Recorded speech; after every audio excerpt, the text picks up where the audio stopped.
And so if you are from a system like many of us are that have percentages or decimals or ranking or any of those things, then this will be a learning curve for you because we do not have that in the MYP. And so as a model of what this is about, I'd like to do just a small, quick little activity to begin the session off so you can get an idea of what I mean by criterion-related assessment. So can I have 3 volunteers to come out the front? Remember the identity profile risk taker? Come on, please, come. One more, come on. You don't have to do anything bad, this one's easy. The next person has to do something bad. That's what you want to see when you are judging this performance. I read that. It's a clapping class. You want to see that. Sit down, please. Come on. So as teachers, so you want to see that. When the student comes in, you want them to see that. You have to either mark 1 to 10 based on how well they're doing that. So as teachers, we walk into a classroom and we have in our mind exactly what we want to see from the students. So here are 3 judges or teachers who judge students' work. And so they have a very fixed idea of what they want to see. So I'm going to welcome you now to clapping class. Clapping class. I need my first student volunteer, please come out. The students don't get a chance to volunteer for assessments. So this is your first assessment in your new school, in your new class. And I've prepared you, I've said tomorrow you're going to have to clap for 30 seconds in class, in front of everyone. So now it's your assessment piece, and I'm asking you, please clap for 30 seconds. Go.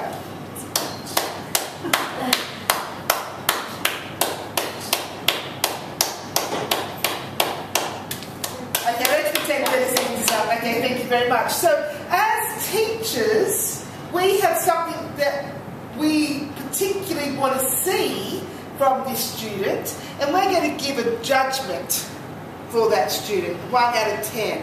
So teacher number 1, what would you give this student? 1 out of 10. 1 to 10. A 5. A 5. Okay, good. What would you give her? An 8. An 8. She's that easy mum. You know, we all know those teachers. We all know those teachers in there. And you would give? A 2. That's too tough. She had a tough night last night. Grumpy, she's going through a few difficult things. Now this is what goes through kids' minds about what... Okay, so next week, you are going to have another assessment. You're going to clap again for us. I want you to make sure that you do better next week. What are you going to do to get better? Other than just clapping, what do I need to do with the clapping? Does it need to be a rhythm? Does it need to be... Well, we don't know that in the traditional classroom. We're just asked to do something. We're never asked what to do. So in the MYP, every subject has criteria. So in clapping class, your criteria are, you're looking for Volume. changes in volume, you're looking for A definite rhythm. a rhythm, and you're looking for Turning around. to be turning around while clapping.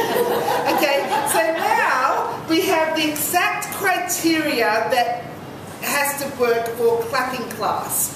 When I ask you to go home and prepare for next week, what do you need to do now? What's going through your mind now that you know the criteria? Practice getting louder, practice my turning around, and get a rhythm. Okay, exactly. So you can go home, you have an action forward. You know exactly what you have to do. So let's put the clock forward a week, and now it's the following week.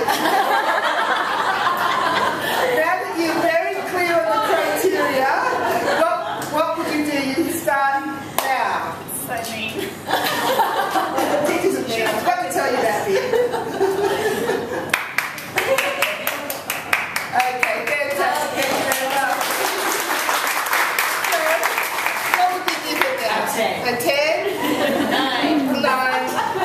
Okay, so fantastic. Thank you very much.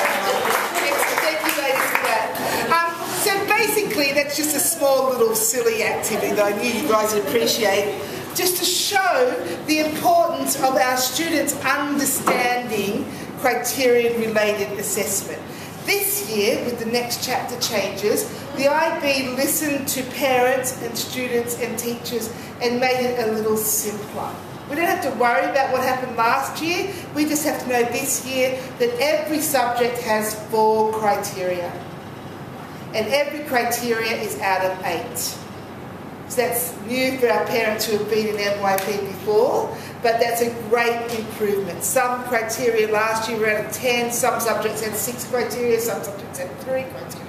It was all over the shop. So now they've listened to what we've had to say and they've included just 4 criteria for every subject. Okay, so what does the process look like for your students? We're going to examine those criteria just in a moment. What does the process look like? So the teacher will start teaching the lesson, the units, the unit of inquiry, and then that teacher will set an assessment task.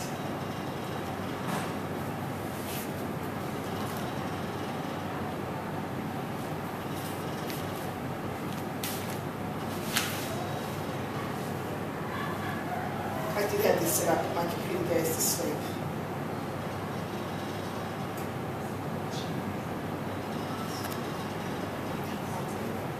Here we go. So, as soon as you see something along this line on ManageBack, you know your child has an assessment task to complete. So they will always get an assessment task before they start the activity. And in this assessment task, this is one version of an assessment task. You'll see other versions, but the same information will be there. What criteria are being assessed and what is the instructions that they have to do. The instructions that they have to do. And you work down the page. And there you will see the assessment criteria. So the students will know exactly what criteria they're being assessed upon for this assessment task. So I will hand this out to my grade 7 class and I will spend 15 minutes discussing the assessment task, running through the requirements. Oftentimes I'll print out a hard copy and we'll get our highlighter pens out and we'll go through what the important pieces are. Many teachers do this, especially in the younger grades. So if your child is in grade 6, they've been spending a lot of time learning the criteria for this first 6 weeks, what they are. And so this is what will happen. So the students will be given an assessment task and given a deadline. And that will all appear on ManageBack. The deadline will appear, and this assessment task is on the calendar as well. Usually there's a little eye, and you can click on the eye, and you can open this up. So that's what I love about ManageBack. You all know exactly what assessment tasks are happening for the students. And so for each subject, you will get one. Have people seen these already? Do you find them useful? Tell me about that. Yeah, you get the task sheet, but you don't always get the assessment task when you click on the eye. Okay. That's not always uploaded. Okay. So the student will get it though. If you go onto your students table. But sometimes it's also nice as a parent to get that as well, especially if you've got a grade 6 and student who's not quite. Yeah. I believe what happens is if the teacher sends it puts it on as an event, or if they send it as a message, there's a difference in where it will appear. Yeah, I think if they put it on as an event, if they add a task, whatever it is. But yeah, every event or every if it's an assessment, that task sheets both come up. But if it's just a task to do, there's no assessment. Yeah, sure. Okay. So one way for you to know if this level of achievement will be put on the grade book is if they have one of these. So if it's just a small quiz or a formative assessment, how they're going with this and they understand the information, then they will not receive an assessment task and so you know that they will not be this will not be going on the grade book as something that will go on the report card. But as soon as you see an assessment task sheet, that's your flag to say that this, and a student's flag, more importantly, to say that this will be something that will be taken into consideration when given a level of achievement. Does that make sense? So that's the very first thing that happens for an assessment task. I'm going to turn this off now. Then we look at the individual assessment criteria. So what I've got is here, I've got the different subjects. I've photocopied the different subjects for you. So there's design, science, PEL, mathematics,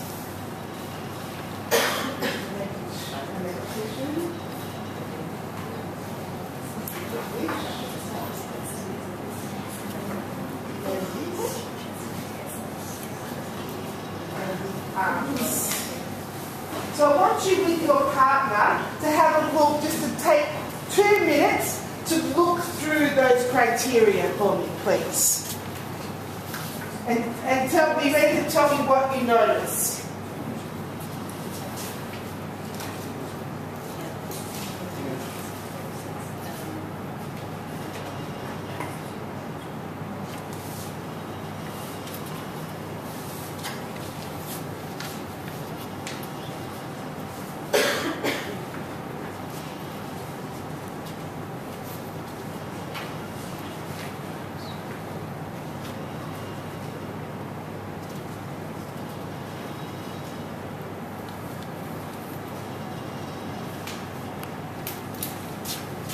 What can you see? What have you noticed about each one of those assessment criteria?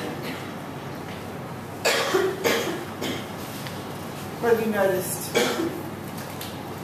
There's generally 4 criteria. There's always 4 criteria, correct? That's correct. And each criterion has aims, what needs to be achieved. Exactly, that's exactly And then it's right. based, and then you grade the student based on have they achieve those aims with each level description. Exactly. So each criterion has an explanation just underneath it. So you'll be able to see here with the arts criteria. So the first criterion A is knowledge and understanding.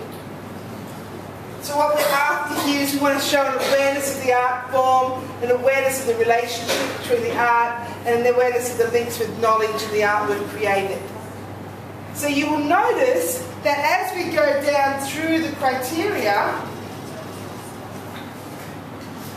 each number has a description, and this is what's important. MYP criterion-related assessment is not numerically based. They just use numbers to help us in the end, at report card time. Up until that point, if your child receives a 4 out of 8 for criterion A, it does not mean 50%. It means that they've shown an adequate awareness of the art form. It means they've shown an adequate awareness of the relationships. If they get a 5, they've shown substantial awareness.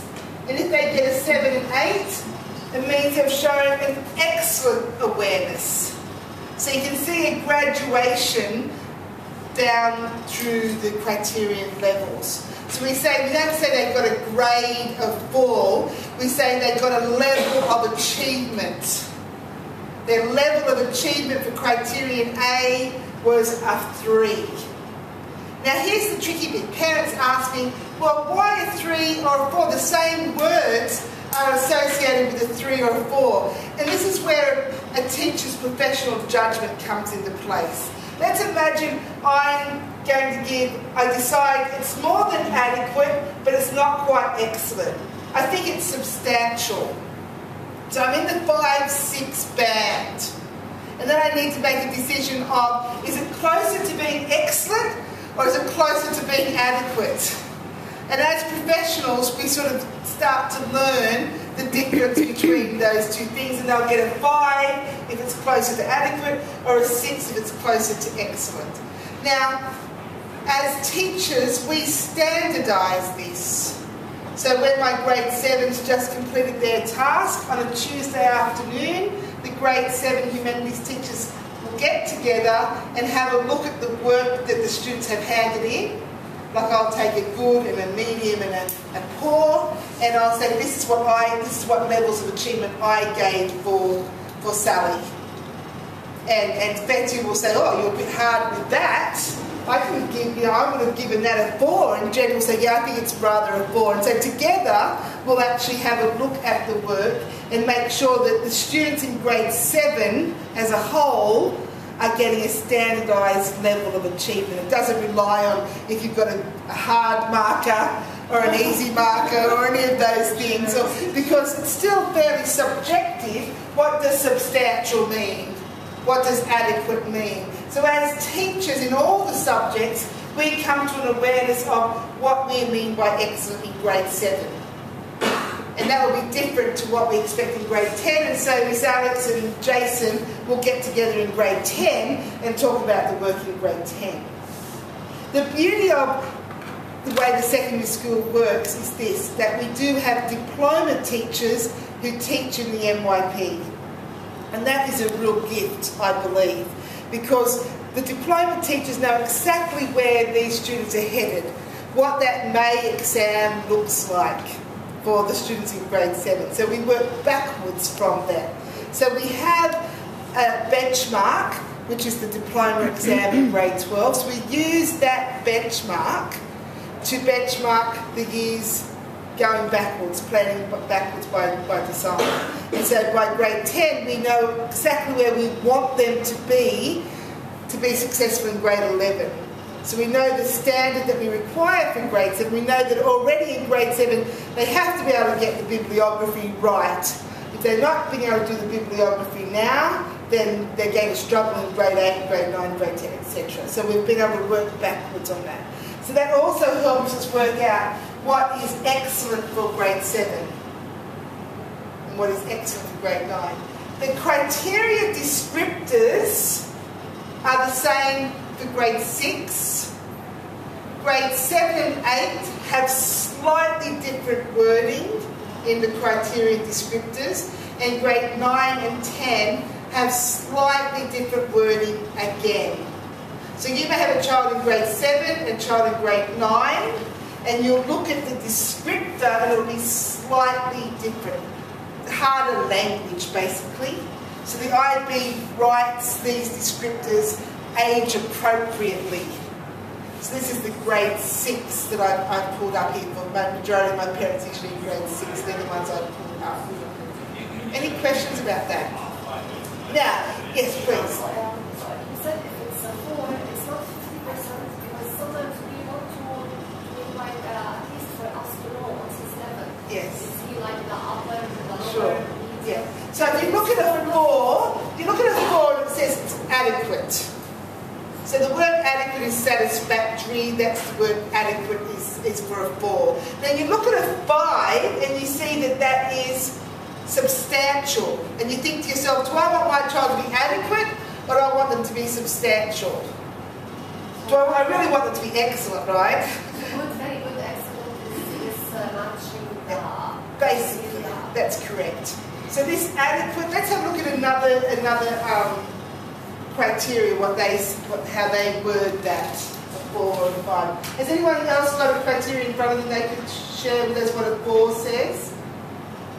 Adequate again for this 4, substantial, excellent. So you can see a running theme there. The 4 is adequate, the 5 is substantial, the 7, 8 is excellent. So here for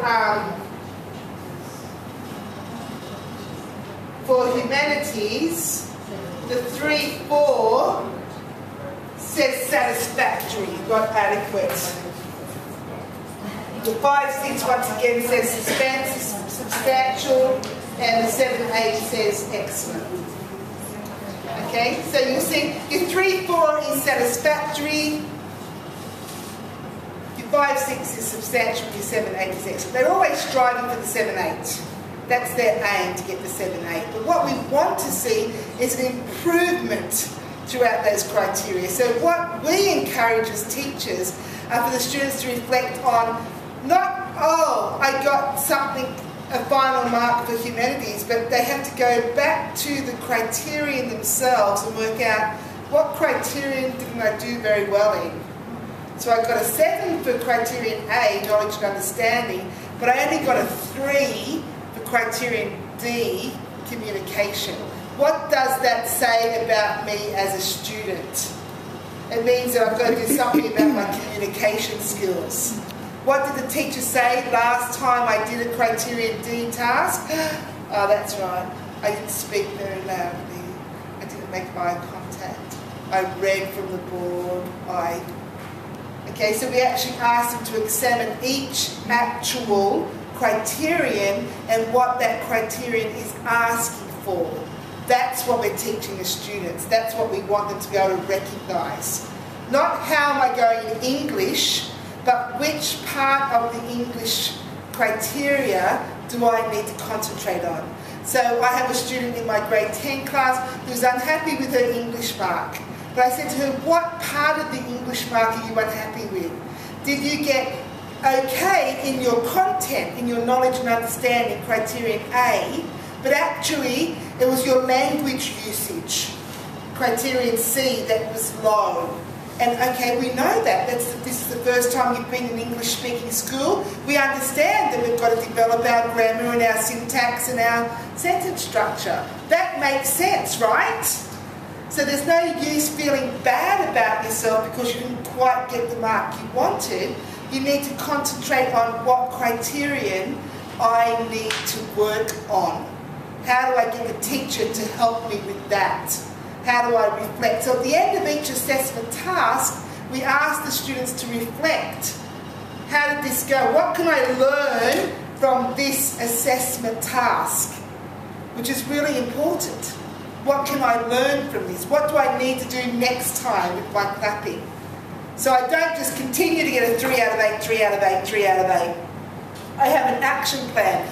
Next time I do this, a communication presentation to the class, I'm going to make sure I do all the things Miss Sharon told me to do. Because my voice is soft, I'm going to walk to the front of the room a bit closer to everyone.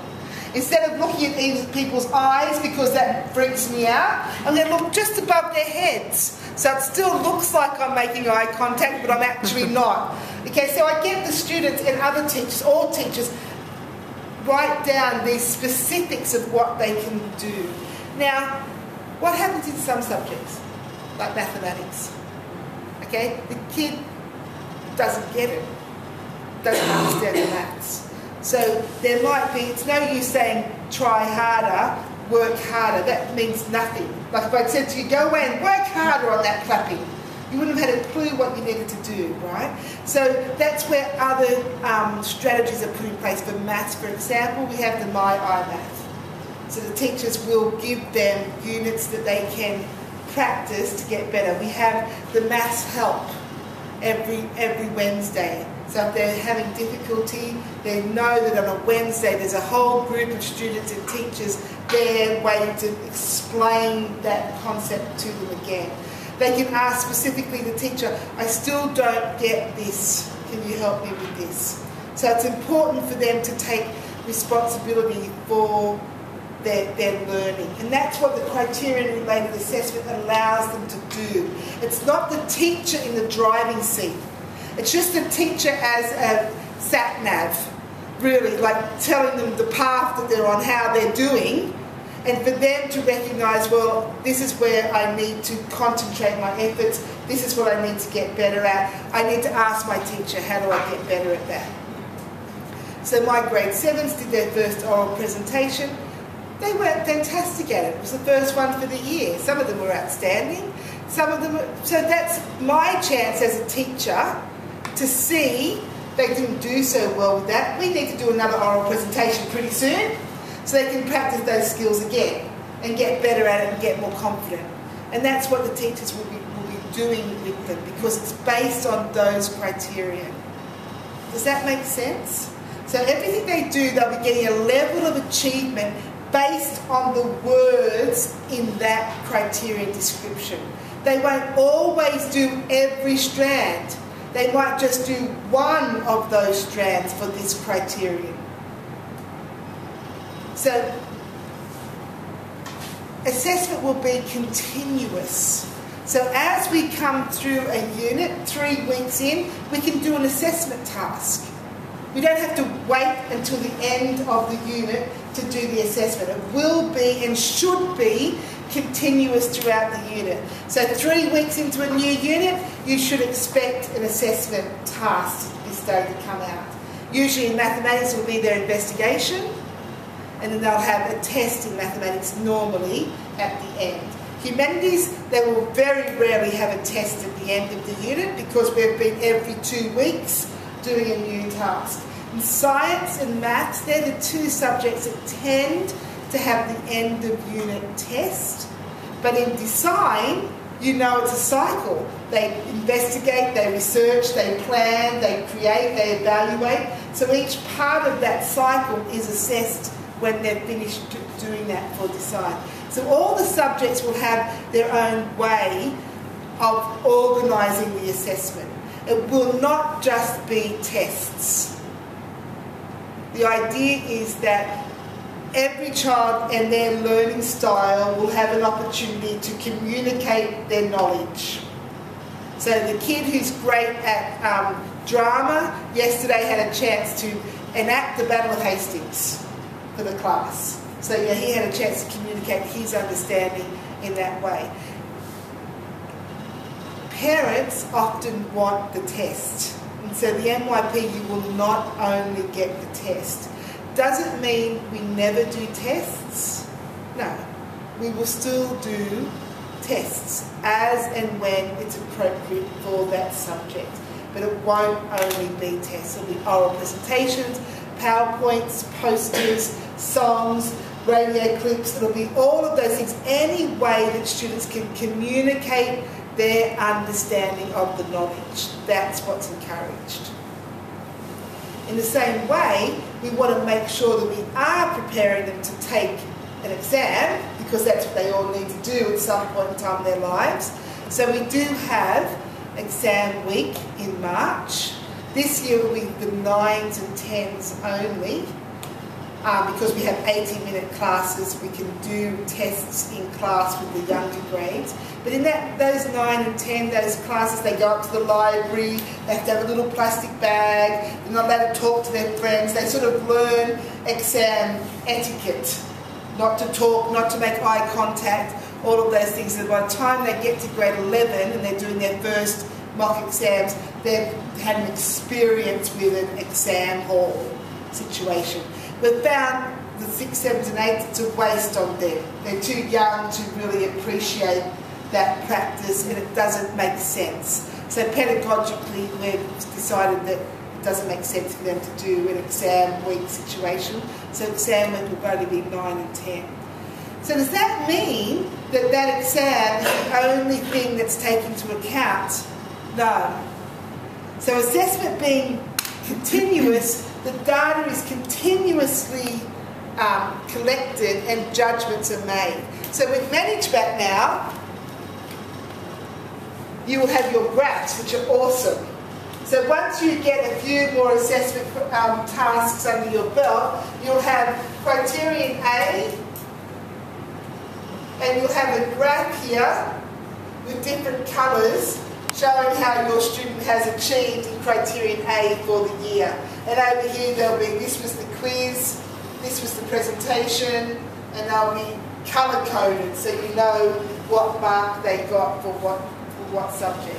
So the graph for us as teachers really helps us make a decision. Twice a year, at semester 1, at the end of the year, we have to make a final decision about what they're going to get for that criterion. So let's say Bridget, for criterion A, at the beginning of the year got a 3, then she got a 4, a 4, a 5, and a 5 out of 8. what am I going to do as a teacher to give her a grade at the criterion A on the report card in semester 1? I'm not going to average. I'm not going to average because I'm not going to punish her for not doing very well that first time when she was learning. She's obviously getting better and better throughout the year, and clearly, most recently and consistently, she's shown me that she's a level 5. So for criterion A, if I know my student Bridget, I will probably give her a level 5 for criterion A. The data is there, and I've made a professional decision about what will go on the report card for criterion A. I may have given her a 4 if this was something she did at home, and this was perhaps some group work, but this was an in-class test, and I really feel that this level best suits her achievement. I will give a 4 in that judgment. This is where parents get upset with teachers, because it does come down to a professional judgment. But it's a professional judgment based on the data that is collected. So if your child has a graph showing a 3, 4, 4, 5, you can't expect them to get a 6 for criterion A, because there's no data there. Okay? So you really, the teacher will make a decision about what they feel is the best fit for that student for this semester's work, from everything they've seen of them and from the data that they've collected. They will more than likely try and err on the side of their best performance if it has been shown to be consistent. So we're not here to punish and make it hard for students, we're trying to make it the most consistent with them. So I will make a decision for criterion A, for criterion B, for criterion C, and criterion D. And this is the only time of the year, at report card time, that I add those together. So I'm going to get 16, 19. And what I have is I have a conversion table. Could you take one and pass it down, please? And I go to my conversion table and I look at a 19 and see that that gives me a final grade of a 5.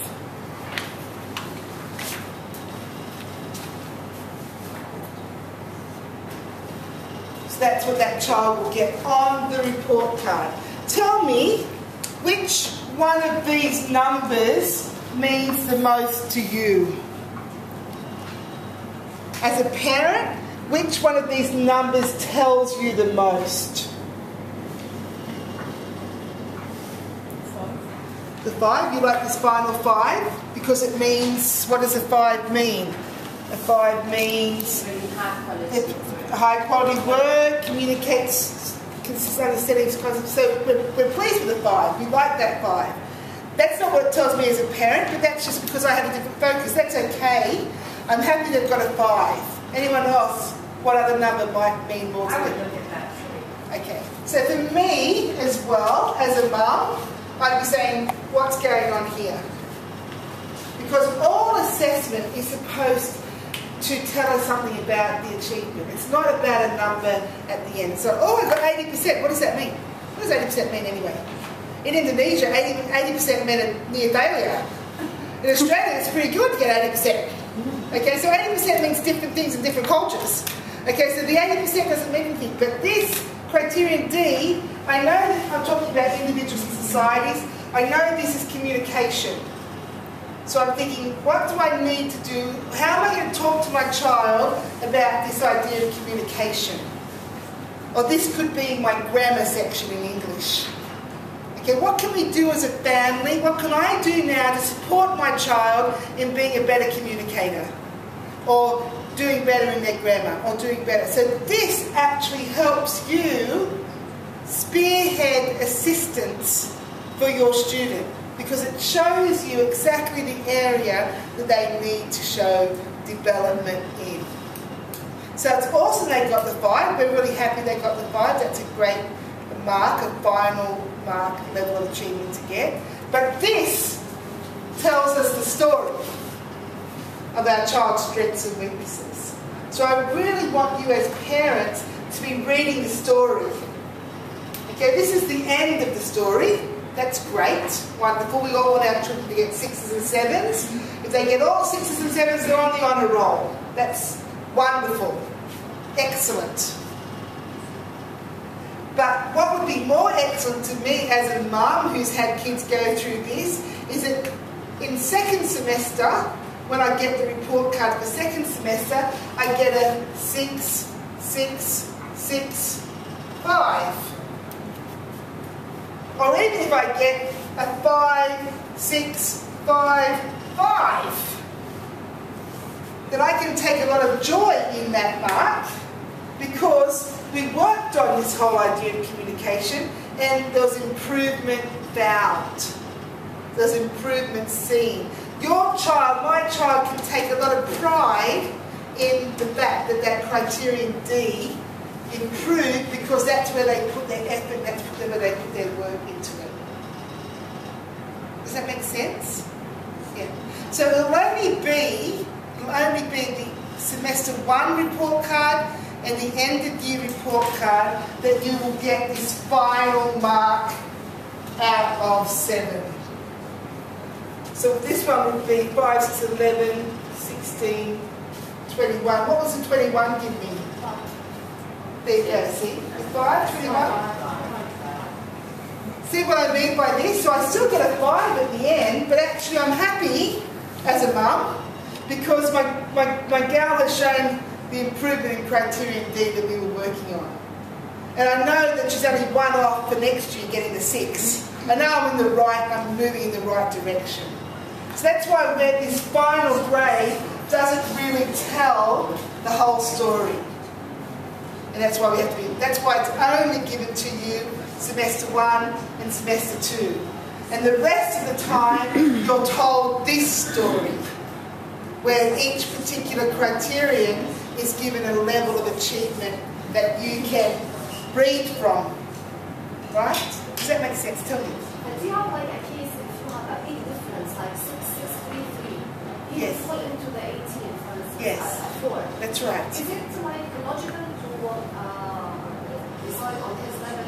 Maybe he has a very high on some area, and other areas is very low. Do you have like these cases? You do definitely have those cases. You will definitely have that case. I'll have a case like that predominantly if I have my EAL students.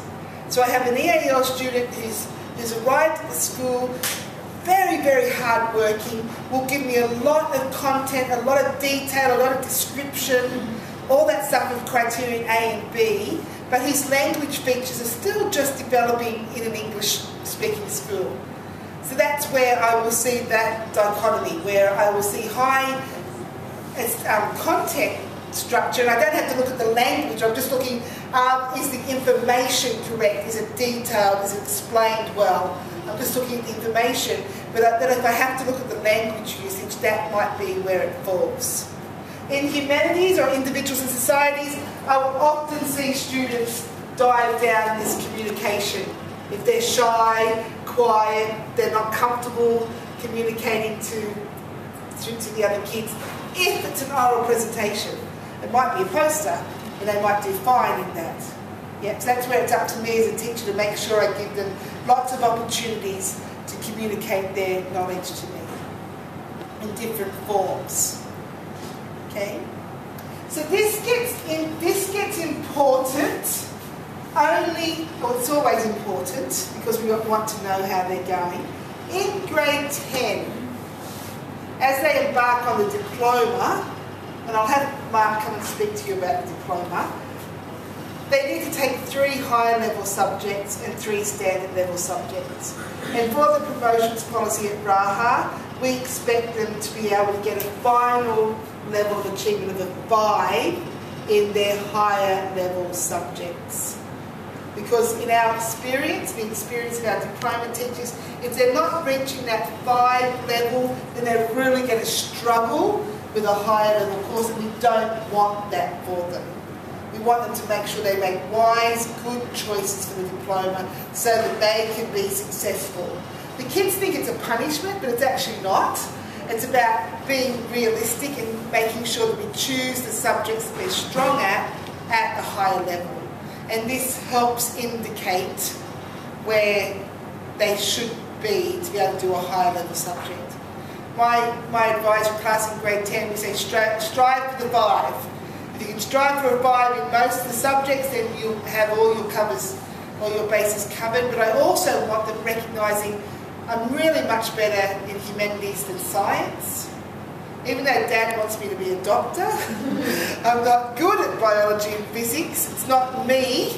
I really am great with the humanities and the psychology and the business and the economics. That's where I want to, and so that's where we're encouraging them to go, because that's obviously where they'll be happy in their career because they're concentrating on their strengths. So this helps for them to decide what their strengths are, what they're good at doing, who they are as individuals, as well as just giving assessment information. Any other questions about that? Yes. Do we see this? Yes, on the manage back, yes. Every time they finish a task? Every time they finish a task, the graph will come up. And you just have to press on criterion A, and that box that you see there will drop down. So you'll be able to see all those words for criterion A. Okay, so you'll be able to see the descriptors for criterion A. Is that just parents one or just the students? The grade book. So you have access to the grade book. So when you go to the grade book, you hover across criterion A and that drops down the box. So you'll see all the words that you have in front of you. Because parents have asked me, I'm currently in the throes of creating assessment booklets. So these are all the grade 6 assessment criteria. I'm putting a booklet together which is just the grade 6 assessment criteria, and we'll put those on the web. Even though it is all in the curriculum guides, it's amongst the other information. So my plan is to create just an electronic assessment booklet so you'll be able to go and see all this information in one place for all the criteria in all the subjects. And that's coming soon. Look for that. That will be on the website for you to be able to see all of that in one place. Yeah. So this is assessment time right now? Is that right? This is assessment time. Yes, because we've got an interim report card coming up, so every teacher will want at least one assessment for each student to sort of start to make some judgments about them. But you had mentioned something about it just being graded good. They are. So that's not going to be graded like, or this is just the task? On each one of them, at this point in time, should have an assessment task for their subject. And that will be on Manage Back. So you will see the assessment sheet and you'll see the data. So that will be using criteria. As a report, as a summative report for the settling in period, we will just have good, satisfactory and unsatisfactory. And I tell you the reason for that, because to make a judgment, to make this judgment, I really need this sort of data. And at this time of the year, I haven't got this. Okay, to make a valid judgment, I need at least 2. Okay, so at this time of the year, I don't have 2 pieces of data on each of the criteria, so that's why I can't give you a mark out of 7 just yet. And that's why we have the good, the satisfactory, and the unsatisfactory just for this report card. Because we're 6 weeks in, and we don't have all this data collected, if that makes sense. This is just an idea of how it's going, where they're doing well, where they need to concentrate some more efforts, and it's a good indicator for you as you make appointments for your 3-way conferences. Yeah. So this interim report card existed pre-Manage Back, so it was very important then because it was one point where parents could find out how their students were going.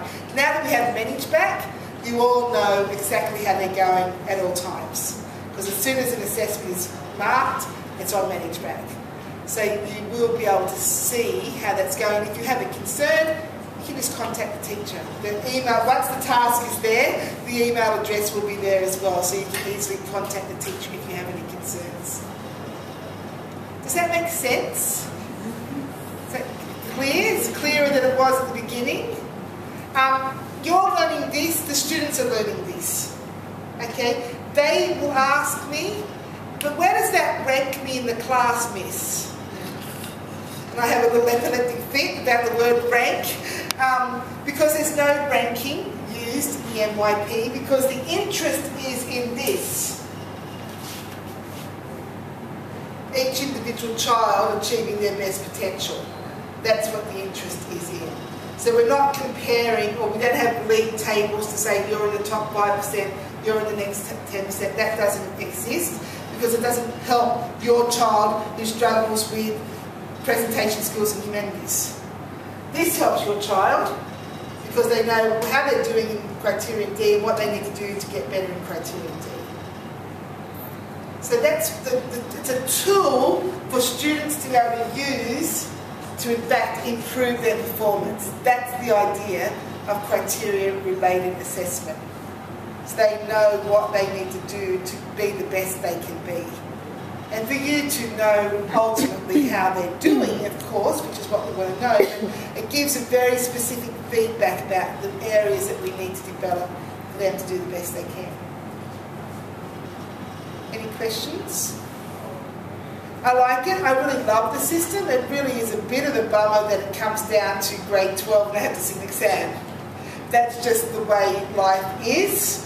There does come a time when they have to sit an external exam, and hopefully we've developed all these skills and knowledge so that as they lead into whatever final exam they take, they're equipped with the confidence and the ability to be able to take that exam. So don't feel that I'm saying we never do a test. That's not true. We just don't only do tests. Okay? But some people think, oh, they don't do any tests in the MYP. That's actually not true. We actually do. So we're not throwing the baby out with the bathwater. We still are doing some tests as appropriate for the subject that it's appropriate for, at the time that it's appropriate, for them to show their understanding.